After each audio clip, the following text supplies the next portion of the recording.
Shalom rekan-rekan para pelayan anak dimanapun berada, dan juga para rekan-rekan guru dan orang tua tentunya. Kita bertemu lagi di channel Anak dan Remaja, dan pada malam hari ini kita akan ngobrol tentang buku. Seperti kaos yang saya pakai, ngobuk, ngobrol buku bersama dengan penulisnya.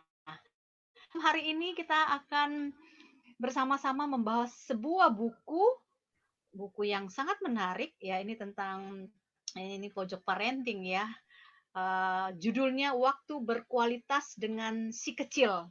Nah, bersyukur sekali pada saat ini kita kedatangan penulisnya langsung, yaitu Pendeta Riani Suhardja. Kita bersyukur bahwa buku ini merupakan buku yang ditulis penulisnya, yaitu Ibu Riani, berdasarkan apa yang dia alami bersama dengan tentunya anak yang terkasih. Silakan memperkenalkan sedikit tentang Bu Riani kepada kami semua. Oke, terima kasih Bu Lili. Cara memperkenalkan saya adalah dengan menceritakan keunikan yang tadinya saya pikir sebagai kelemahan saya. Nah, salah satu kelemahan saya adalah saya dideteksi pengidap, bukan pengidap, apa ya? Saya dideteksi sebagai seorang ADHD. Jadi dan itu baru saya tahu selama kurang lebih beberapa bulan ini. Jadi menjelang umur saya yang 50 tahun ini saya baru tahu bahwa saya ADHD gitu. Jadi itu temuan terakhir saya untuk akhirnya merefleksi ke belakang bahwa ternyata saya punya sebuah kelemahan, yaitu struktur otak saya melompat, berbelok, kalau mengerjakan sesuatu tidak selesai, dan itulah yang akhirnya menjadi kendala saya dalam menjadi seorang parents. Menjadi parents dari anak umur 17 tahun sekarang tidak mudah, sejak dari kandungan ya, dan akhirnya dengan pergumulan yang tidak mudah, maka saya memutuskan untuk mengambil studi yang sebetulnya ditawarkan oleh gereja tempat saya melayani gitu. Jadi dengan studi itulah saya menemukan bagaimana saya perlu terus belajar sampai akhirnya buku ini sebetulnya buku belajar saya gitu. Jadi buku di mana saya belajar lebih baik, saya model belajarnya tactile, jadi belajar sambil menulis, dan tulisan ini sebetulnya adalah hasil belajar gitu. Dan mudah-mudahan bisa juga terus diperbaiki atau belajar lagi dari sini. Wah, menarik sekali ya. Kalau mendengar, selalu ada hal-hal yang menarik ketika kita mendengar kisah tentang orang tua dan anak seperti itu ya. Nah, kita akan coba lihat sebentar bukunya. Ini judulnya kan Waktu Berkualitas dengan Si Kecil. Ini bukunya. Kalau rekan-rekan para pendidik dan juga rekan-rekan guru atau bahkan orang tua ya yang menyaksikan channel Anak dan Remaja Bagi Kristus ini, kalau kita lihat di sini ada gambar atau foto lah, bisa dikatakan seperti itu. Ini adalah foto pada waktu Bu Riani menuliskan buku ini. Ini foto diambil dari bisa dikatakan putri terkasih masih cukup kecil ya. Jadi waktu berkualitas dengan si kecil. Nah, bagaimana perjalanan buku ini dengan isinya? Mari kita akan sama-sama langsung belajar ya dari Bu Riani sebagai penulisnya. Silakan Bu Riani menceritakan lebih kurang isi dalamnya ini seperti apa nih ya. Silakan Bu Riani. Oke, terima kasih Bu Lili untuk kesempatannya menceritakan isi buku ini. Sebetulnya isi buku ini adalah hasil tugas akhir saya. Jadi tesis saya pada waktu saya studi Doctor of Ministry di Berkeley, California.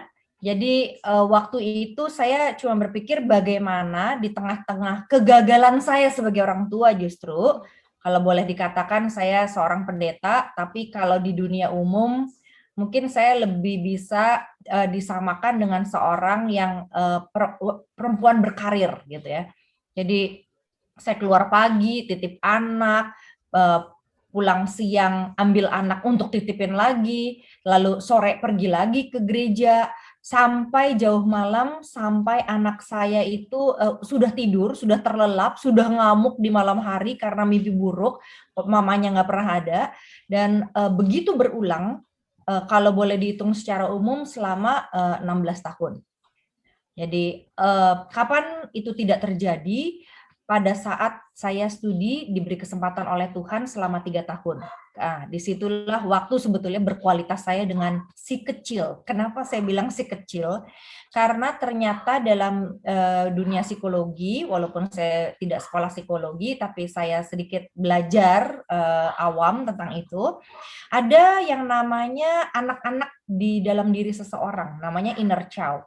Nah, pada waktu seorang anak kecil, dia terluka, dia gelisah, dia kesepian. Nah, kesepian dan kegelisahan itu ternyata masih ada yang dibawa pada waktu sampai besar. Nah, inner child itu yang muncul pada diri anak saya, bahkan sampai dia usia pra-remaja gitu ya, yang itu dan itu menggelisahkan saya. Menggelisahkan karena saya merasa bahwa saya justru orang tua yang gagal nih selama ini. Dan kalau saya gagal, saya nggak bisa membiarkan ini terjadi karena saya berarti tidak menjadi pendeta buat rumah saya sendiri gitu. Nah, ini yang membuat saya bergumul, Tuhan gimana caranya ya gitu. Dan Tuhan, puji Tuhan, Tuhan berikan jalan keluar dengan saya diberi kesempatan oleh gereja, pergi deh studi, terserah kamu mau kemana aja gitu. Nah, itu saya kesempatan emas buat saya untuk bilang, oke, saya mau studi untuk spiritualitas khusus untuk anak, dan saya akan belajar tentang parenting. Kenapa? Karena setiap studi yang katanya orang berhasil adalah ketika dia mulai dengan kegelisahannya dia. Nah, saya mulai dengan kegelisahan itu, lalu akhirnya saya hasilkan sebuah tesis bagaimana anak-anak bisa bertumbuh secara spiritualitas. Nah, untuk bicara tentang spiritualitas sendiri, saya nggak bicara banyak di sini, tetapi buku ini mewarnai spiritualitas parenting saya. Apa itu spiritualitas? Kalau dari seorang bernama Rebecca Nye, dia bilang bagaimana Tuhan berada bersama dengan anak dan anak merasa berada bersama dengan Tuhan, gitu ya. Nah, itu yang saya rindukan sebetulnya terjadi pada anak saya. Jadi saya ingat banget, saya kira kalau anak saya tanya ulang, dia akan lupa. Saya ingat waktu itu menghitung tahun demi tahun, di usia 9 tahun, dia bilang, Mami, saya tanya ke dia, menurut kamu Tuhan Yesus itu ada atau enggak? Jadi saya merasa bangga sebagai seorang pendeta, punya anak, lalu saya tanyakan tentang Tuhan Yesus. Dan jawaban yang mengagetkan saya adalah, dia bilang, saya pikir itu fake katanya. Jadi fake itu palsu. Itu cuman ya mungkin dilihat di kartun, makanya saya nggak setuju banget kalau cerita Tuhan Yesus pakai kartun gitu ya. Kenapa? Karena anak-anak nggak pikir itu real atau nyata gitu ya. Nah terus, wow, saya kaget, saya emosional, tapi saya berdoa. Waktu dia berumur 1 tahun kemudian, saya tanya kepada dia, gimana tentang Tuhan? Apakah kamu percaya Tuhan Yesus? Lalu terus jawab dia, Mami mau jawaban yang nyata atau enggak? Nah, kalau jawaban nyata adalah selama ini yang Mami kasih tahu ke aku tuh Tuhannya Mami, bukan Tuhannya saya. Nah, di situ saya bilang, oke, saya nggak marah, saya cuma berdoa dan mencoba untuk memperkenalkan, dan saya bilang, mari kita berdoa supaya Tuhan Mami jadi Tuhan kamu. Nah, mulai dari situ tahun depan berlangsung, ada sebuah peristiwa, disitulah dia mulai meragukan, mempertanyakan, dan terbuka untuk justru terbuka untuk mencari tahu Tuhan, tapi juga tertutup untuk dipaksa kenal Tuhan. Jadi ada 2 hal yang terjadi ya. Nah, di situ saya mulai pikir saya mesti do something nih. Saya mesti melakukan sesuatu supaya dia bisa bertemu Tuhan. Nah, gimana caranya? Buku ini. Buku ini sebetulnya ditulis dengan sebuah iman. Karena ditulis pada tahun 2018 gitu ya. Nah, pada waktu saya menulis buku ini, saya punya harapan buku ini menjadi sebuah cara saya yang saya pakai, kan namanya tactile model, saya nulis gitu ya. Jadi saya nulis sambil saya belajar, sehingga pada saat anak saya mulai beranjak remaja, akil balik remaja gitu ya, dia justru mengalami apa yang saya tulis di sini. Jadi bukan yang lalu yang saya ceritakan, tapi yang ke depan yang saya harapkan bisa saya pelajari juga dari buku ini gitu. Yang lalu ada sedikit-sedikit, tapi itu bukan menjadi kebanggaan saya juga. Kenapa? Karena saya berharap imannya, spiritualitasnya konsisten suatu kali kelak, dan tidak menjadi sesuatu yang dibanggakan hanya karena satu kali dia mengatakan itu gitu ya. Saya mau dia menghidupi Tuhan setiap hari, setiap waktu. Gimana caranya?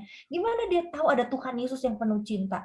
Gimana dia bicara sama Tuhan Yesus yang penuh cinta? Nah, buku ini dibagi menjadi 4 bagian gitu ya. Nah, jadi 4 bagian itu apa? Jadi saya akan ceritakan, jadi konsep dari tesis saya adalah the Apple Cycle of Meaning Making. Jadi saya membayangkan untuk bertemu dengan Tuhan itu bagaikan ilustrasi apel. Jadi ilustrasi apel itu apa? Dibagi menjadi 2 bagian. Apel itu satu ada batangnya, satu ada buahnya. Nah, kalau orang suruh makan apel sama buahnya, pasti dia nggak mau makan apelnya. Dia bilang, ini apel nggak enak, gitu kan, Mami. Gitu ya. Jadi, makan aja buahnya, batangnya dibuang. Nah, banyak kali dunia parenting, itu nyuruh anak makan batangnya. Terus, masa sih? Nah, itu yang bikin saya merasa perlu menantang para orang tua. Nah, gitu ya. Jadi, batangnya apa, buahnya apa yang seringkali kita paksakan anak untuk makan. Nah, di dalam buahnya itu ada 5 bagian. Nah, untuk anak yang disebut si kecil gitu ya, kira-kira 1 sampai 8 tahun, nah dia cocok untuk mengikuti 1 sampai 4 gitu ya. Jadi ada flow-nya 1 sampai 4. Bagaimana caranya? Setiap flow itu bisa jadi kita lakukan selama 1 tahun, 2 tahun, baru ke flow berikutnya. Nah, nanti kalau dia sudah seumur 15 tahun, 17 tahun mengalami 1 sampai 4 flow-nya, maka begitu cepatnya, begitu terjadi sesuatu, dia bisa memaknai. Nah, apa yang dimaksud dengan memaknai atau siklus apel pembuat makna gitu. Aduh, enak banget pakai bahasa Indonesia, maafkan. Jadi the Apple Cycle of Meaning Making itu bagaimana kita punya cara untuk mengajak anak memaknai sendiri pengalaman hidupnya. Nggak saya melakukan, itu namanya meaning making gitu ya. Jadi di gereja saya udah terkenal kalau ada meaning making, oh itu Karyani tuh gitu ya, yang pernah ngajarin. Nah, meaning making itu adalah bagaimana seseorang, bahkan seorang anak mencoba memaknai hidupnya sampai akhirnya dia bisa melakukan seperti yang Tuhan mau. Jadi ada rahasianya di situ justru kan gitu ya. Dari segi psikologi, psikologi, ada perkembangan sosial, perkembangan kognitif, emosi. Nah, aku mencoba masukin semuanya gitu ya. Nah, lalu padanan yang kontranya apa? Kontranya si batang itu. Dan seringkali kita kasih batang ke anak kita sehingga anak nggak mau makan apelnya gitu ya. Nah, kenapa pakai apel? Karena apel itu gaya kalau di Indonesia gitu ya, makan apel gitu kan ya, kayaknya kayak saya luar negeri banget nih gitu ya. Tapi sebenarnya apel Malang juga ada gitu kan. Jadi sebenarnya kita bisa makan apel dengan baik dan kita tahu cara makan apel gitu ya. Jadi batangnya memang harus dibuang. Dan apa itu batangnya? Saya sebut meaning telling. Jadi meaning making versus meaning telling. Meaning telling itu apa? Kalau saya telling anak saya apa yang harus dia lakukan dan tidak boleh dia lakukan. Apa itu meaning telling? Kalau saya bilang, makanya sekarang belajar, kalau males nanti nggak naik kelas. Nah, itu meaning telling. Nyuruh, memerintah. Bentuknya instruksi. Ayo, minta maaf sama kakakmu, minta maaf sama adekmu, gitu ya. Nah, itu instruksi. Instruksi seperti itu seperti makan batang buat anak-anak. Aku nggak salah, ngapain saya suruh minta maaf? Kata Tuhan harus. Wah, itu orang tua tuh pakai power itu kan, ngancem ya. Jadi bukan hanya mereka beri nasihat, dia kasih instruksi, dia ngancem, lalu dia menghakimi biasanya. Nah, ini nih mental apa ya, saya sebut postkolonial gitu ya. Jadi kita ini kan biasa hidup dari penjajah dan orang yang dijajah gitu ya. Jadi saya ini orang tua kamu loh gitu ya. Kamu anaknya nggak taat ya, baca Alkitab gitu kan ya. Dan itu terjadi lalu larangan. Kalau kamu nggak baca Alkitab, nggak taat sama Tuhan, nggak ada main gadget, misalnya gitu ya, langsung kasih larangan, lalu anak nangis, kalau nangis, nggak usah nangis, gitu kan? Kita menyangkal emosi anak. Nah ini itu saya alami, sorry to say. Jadi sorry kepada orang tua saya, kadang-kadang suka melakukan itu. Kenapa? Karena itulah pendidikan yang kita terima sejak kecil gitu ya. Nah, saya mencoba untuk nggak kayak gitu deh cara mendidik anak untuk bertemu dengan Tuhan. Intinya gitu. Sorry kelamaan. Wah, luar biasa ya, Bu Riani.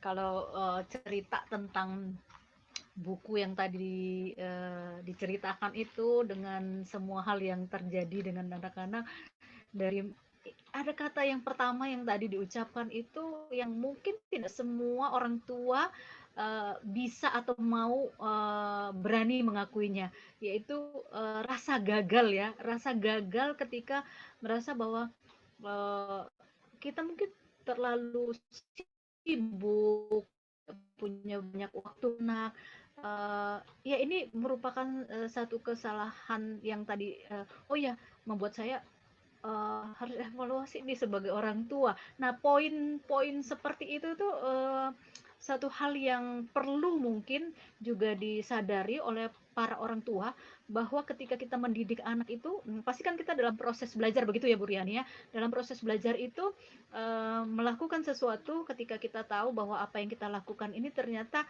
ada yang berhasil tapi juga ada gagalnya, lalu kegagalan itu bukan menjadikan orang tua jadi mungkin menyerah atau frustasi, tapi mengevaluasi kira-kira kenapa kegagalan ini yang tadi diceritakan, terus bagaimana caranya, dan berikutnya akhirnya menemukan suatu solusi. Ternyata waktu berkualitas itu sangat penting sekali bagi anak gitu ya.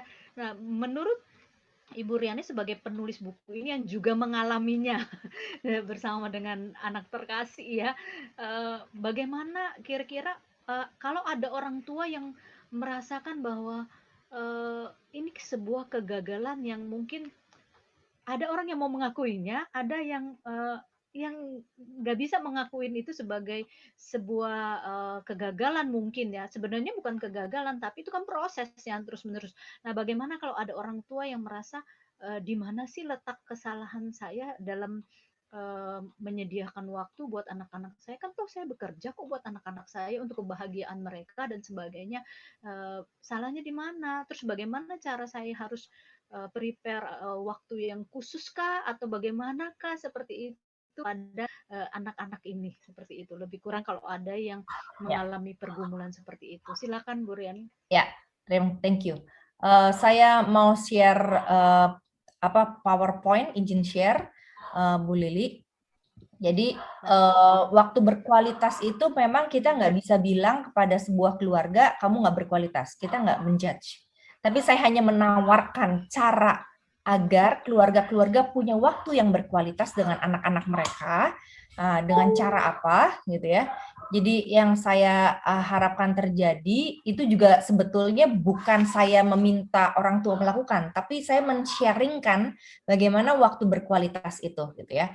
Jadi waktu berkualitas dengan si kecil diharapkan dia mulai belajar bisa memaknai hidupnya bersama Tuhan dan orang tua.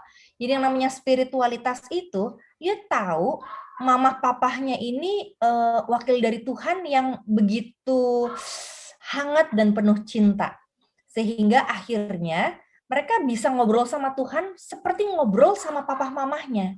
Nah ini kan menyenangkan banget gitu kalau saya bisa ngobrol sama papa saya sambil tidur-tiduran. Saya bayangkan dulu gitu ya, pap, kita liburan kemana ya pap gitu kan.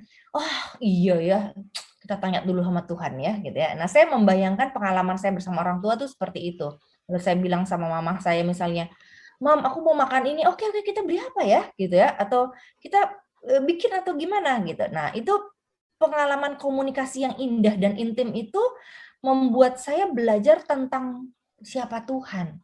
Nah, dari situ saya mulai memaknai hidup. Nah, ini kan sesuatu yang, aduh, apaan sih, barang apa sih ini memaknai hidup gitu ya. Nah, jadi kenapa itu penting? Memaknai hidup adalah melihat segala pengalaman rasa gitu ya, segala pengalaman rasa kita. Ini waktu saat setelah kemerdekaan nih, mental kita tuh nggak pakai rasa gitu ya. Jadi kalau teman-teman atau Bapak Ibu lihat, mental penjajah itu semua seragam. Semua seragam tuh anak-anak nggak boleh nangis, itu keseragaman. Anak-anak nggak boleh pakai rasa suka apa nggak suka sekolah, pokoknya sekolah. Nggak suka matematika, harus belajar matematika, ngeles matematika gitu ya. Jadi pokoknya semua setelah kemerdekaan tuh mentalnya semua seragam. Nah, si pendidik juga punya mental yang sama nih. Kenapa? Karena dia mulai terusin mental penjajah, yaitu saya ini berkuasa, saya orang tua, saya guru, saya punya power.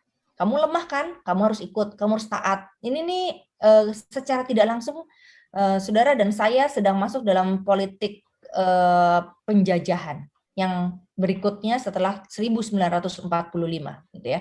Jadi berkuasa dan lemah. Jadi ikut aja pokoknya kalau ada saudara yang anak-anaknya masih sekolah yang pakai seragam, anak saya juga pakai seragam gitu ya, nggak bisa bayar yang nggak pakai seragam gitu, kemahalan di Indonesia. Mentalnya semua yang berkuasa dan yang lemah gitu ya. Nah padahal, sorry, anak-anak itu punya perasaan loh gitu.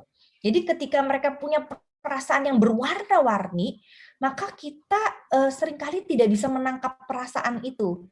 Nah, ini yang saya sebut dengan berkualitas, gitu ya. Kenapa disebut berkualitas? Karena kalau kita tahu perasaan anak, disitulah cara Tuhan menyentuh anak. Jadi Tuhan tuh nggak akan menyentuh seseorang kalau nggak ke hati dia. Gitu. Kepikiran bisa, tapi pertama kali masuk tuh ke hati. Maka Tuhan menyentuh hati, sentuh hatiku gitu ya. Orang bisa ketemu Tuhan tuh lewat hati. Maka kalau orang tua disebut, buat saya menjadi orang tua yang berkualitas dengan anak, membina waktu berkualitas dengan anak adalah saat saya bisa mengerti perasaan anak.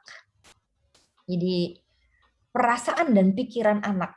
Selanjutnya, mereka boleh pilih sendiri berkembang sesuai dengan keunikan yang dari Tuhan. Ingat yang dari Tuhan, bukan pilih seenak-enaknya, bukan. Memilih dan berkembang sesuai keunikan yang Tuhan mau. Nah, untuk membawa sampai kalimat yang terakhir ini, waktu berkualitas adalah dimulai dari kita memahami perasaan dan pikiran anak. Itu kata kuncinya. Jadi kunci dari sebuah pengalaman berkualitas bersama dengan anak, mengisi waktu berkualitas adalah paham perasaan dan pikiran anak.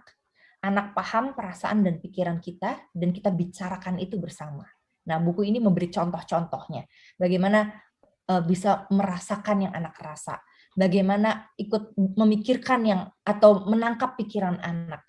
Bagaimana anak juga tahu saya mengerti perasaan dia. Bagaimana anak tahu pikiran saya. Bagaimana anak tahu apa yang Tuhan senang.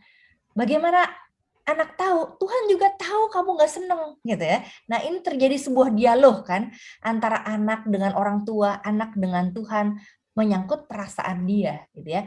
Nah saya menggunakan prinsip ini 1, 2, 3, 4, 5, belajar memaknai hidup bersama Tuhan dan keluarga. Jadi buku ini sebetulnya belum selesai. Dia hanya bicara tentang 1, 2, 3, 4. Jadi waktu berkualitas bukan cuman karena kita ngajarin, memberi instruksi, baca Alkitab, bisa nggak bunyi tuh di telinga anak yang seperti itu gitu ya. Tapi yang pertama, tahu nggak apa pengalaman anak? Yang kedua, tahu nggak rasa yang dirasakan oleh anak? Yang ketiga, tahu nggak anak belajar apa dari pengalaman itu? Yang keempat, tahu nggak anak juga tahu Tuhan tuh maunya apa? Saudara nggak percaya kan? Bisa baca buku ini, kesaksian anak saya gitu ya. Yang kelima, yang buku ini belum ada, tahu nggak anak itu punya keinginan loh. Nah kalau dia tahu apa yang Tuhan mau, dia akan lakukan yang Tuhan mau. Kalau dia tidak bisa, dia akan bilang, saya belum bisa mami. Nggak apa-apa dek, nggak bisa, nggak apa-apa. Tapi kamu tahu yang Tuhan mau. Nah di situ cara yang penuh lembut dan halus yang saya rasa Tuhan juga lakukan itu kepada saya. Sehingga Ketika sudah terjadi 4 atau 5-5-nya ini, disitulah waktu berkualitas. Jadi bukan hanya sekedar nonton TV bareng, makan popcorn bersama, masak bersama. Boleh, boleh masak bersama, tapi kita tahu apa rasanya dari anak kita. Kita tahu dia belajar apa. Bukan kita yang ngajarin berulang-ulang. Itu tafsiran tentang ulangan 6 yang keliru gitu ya, tentang mengajarkan apapun berulang-ulang. Itu nanti pembahasannya tentang ayat tersebut beda lagi gitu ya. Tapi bukan itu menurut saya. Ayat itu nggak ngomong kayak gitu ya. Yang berulang-ulang itu adalah mencintai Tuhan berulang.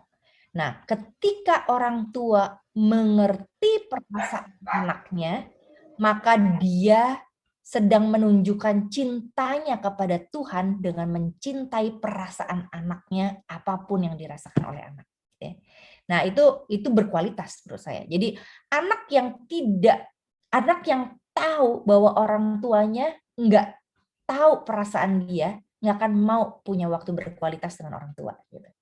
Nah, gimana dia bisa memaknai adanya Tuhan kalau dia nggak mau kumpul bareng, ngobrol bareng sama orang tuanya. Gitu. Nah, ini dasar.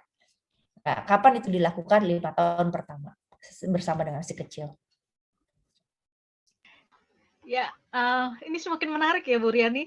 Jadi tadi kalau kita melihat bahwa ternyata menurut setiap orang tua, ya mungkin kita juga yang baik yang punya anak didik di sekolah maupun yang langsung sebagai orang tua, sebenarnya setiap orang tua biasanya pasti akan ada persoalan-persoalan dengan anaknya dalam bentuk apapun juga. Tetapi buku ini ditulis dengan suatu kesadaran bahwa ternyata kesibukan yang begitu padat, anak-anak selalu mencari cara untuk dapat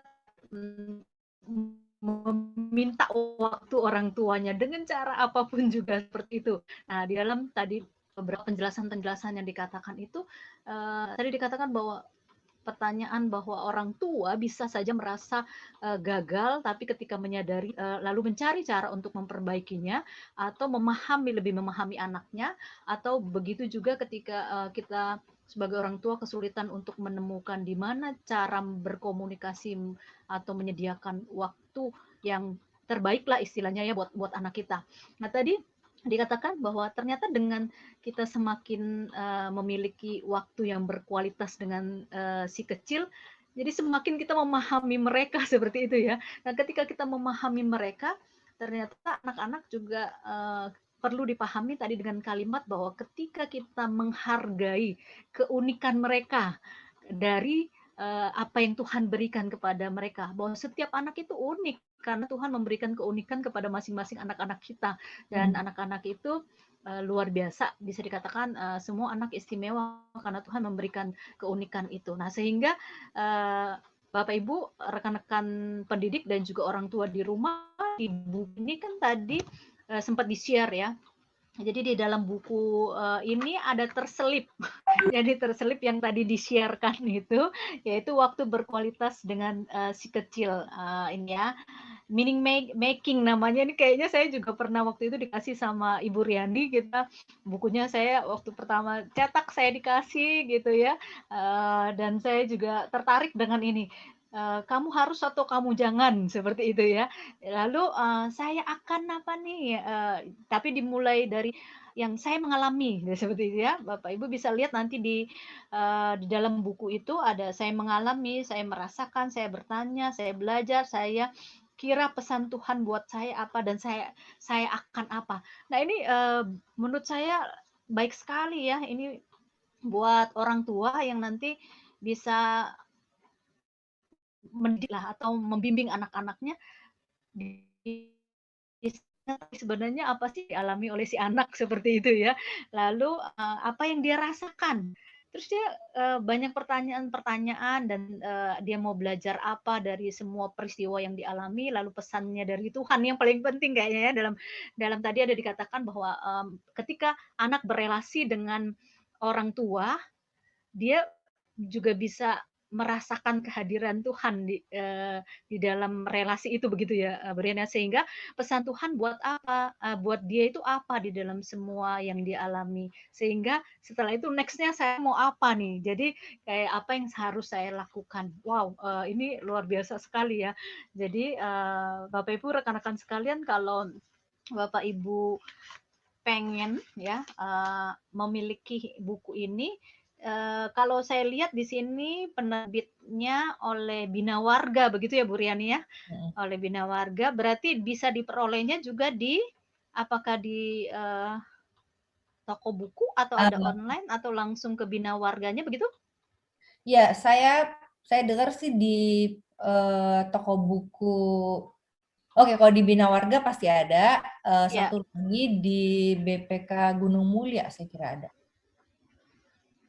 oke. Gunung heeh heeh. Ya, nanti, kita akan, catatkan, di bawah, nanti, Bapak Ibu bisa lihat ya, bisa diperoleh di mana saja. Nah, eee, obrolan ini ngobrol tentang anak dan orang tua ini selalu menarik pastinya bagi kita sekalian. Kenapa? Karena kan kita yang melayani sebagai para pendidik maupun orang tua bagi anak-anak kita, baik anak dan remaja, pasti punya problemanya masing-masing. Tetapi hari ini kita belajar ngobrol tentang buku bersama dengan penulisnya langsung, yaitu Ibu Riani. Terima kasih banget untuk waktunya yang berkualitas ini. Bukan hanya waktu berkualitas dengan si kecil, tapi waktu berkualitas dengan kita ya. Waduh, ini thank you banget ya sudah mau hadir bersama-sama dengan kita. Nah, sebelum kita menutup obrolan ini, saya berharap bahwa Bapak Ibu rekan-rekan memperoleh banyak hal di dalam sharing maupun apa yang sudah diberikan oleh Bu Riani kepada kita melewat pembicaraan ini. Nah, terakhir sebelum kita menutup pembicaraan ini, sebagai orang tua yang memiliki anak yang dibimbing atau diasuh, dididik dari kecil sampai juga diarahkan untuk bisa mengenal Tuhan lewat keunikan-keunikan yang diberikan kepada si anak, dan anak sudah beranjak remaja, nanti lain lagi ya berbicara tentang dari buku ini nih anak sudah beranjak dewasa. Nah, apa pesan-pesan Bu Riani ya, Ibu Pendeta Riani kepada semua orang tua? Jadi ini kan ada dua nih, kalau orang tua kira-kira buku ini mau berbicara apa, lalu kalau pendidik kepada para pendidik bagaimana misalnya memahami keunikan mereka, atau bagaimana kira-kira dari dua sisi ini ada pesan-pesan yang ingin disampaikan sebelum kita menutup obrolan ini. Silakan Bu Riani. Oke. Jadi Bapak Ibu, siklus apel ini atau di Apple Cycle of Meaning Making mengingatkan saya khususnya, semoga Bapak Ibu juga dapat berkat, bahwa nggak ada proses yang instan atau cepat dalam beriman. Ada langkah demi langkah seperti bulatnya sebuah apel. Jadi kita nggak bisa masukin seluruh apel dalam satu mulut anak kita, tapi kita bisa makan sedikit demi sedikit. Anak kita bisa gigit satu gigitan demi satu gigitan. Sehingga akhirnya mereka bisa menikmati Tuhan, menikmati pemberian Tuhan yang diberikan oleh orang tuanya tanpa dipaksakan. Dan itu sebabnya pilihan ada pada kita. Mau kasih batangnya dan apelnya, atau mau tinggalkan batangnya supaya anak menikmati apelnya sedikit demi sedikit dengan pendampingan kita makan apel bersama. Orang tua yang makan apel, anak makan apel sebagai contohnya itu mempermudah anak untuk mengenal Tuhan dan dekat dengan Tuhan, memiliki waktu berkualitas dengan Tuhan dan orang tua sekaligus. Tuhan memberkati kita sebagai orang tua. Terima kasih banyak untuk pesan-pesan yang begitu berharga dari Bu Riani tadi ya buat orang tua dan para pendidik. Bapak Ibu, rekan-rekan sekalian yang kekasih di dalam Tuhan, sekali lagi kita bersyukur ya kita boleh belajar terus. Saya bisa mengatakan seperti ini, bahwa belajar itu tidak kenal usia. Jadi kita ini kalau di dalam bukunya Andreas Hirata mengatakan manusia pembelajar yang belajar umur hidup kita. Begitu juga dengan orang tua, tidak ada orang tua yang sempurna, tidak ada pendidik yang sempurna, tapi kita sama-sama sedang dibentuk oleh Tuhan, kita sedang mau juga diajar oleh Tuhan untuk dapat mendidik anak-anak yang kita lahirkan ataupun anak-anak didik kita. Nah, melalui setiap kesempatan kita bisa belajar dari cara atau dalam bentuk apapun juga.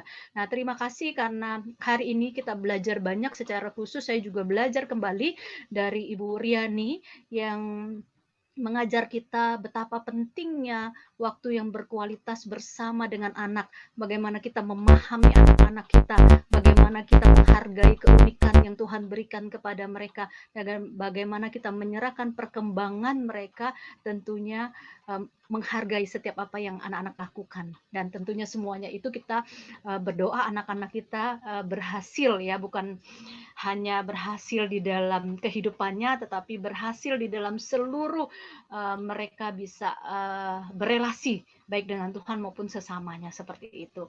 Sekali lagi, wah, lega sekali ngobuk pada hari ini. Sungguh luar biasa sekali. Saya mengucapkan sekali lagi, dan juga semua yang mendengar, mengucapkan terima kasih kehadiran Ibu Riani, Ibu Pendeta Riani, yang sudah menyediakan waktu yang sangat berharga kepada kita semua. Terima kasih, Tuhan memberkati bersama dengan keluarga, dan juga salam bagi keluarga untuk suami dan anak. Tuhan memberkati di pun Ibu Riani melayani. Terima kasih rekan-rekan para pendidik dan orang tua.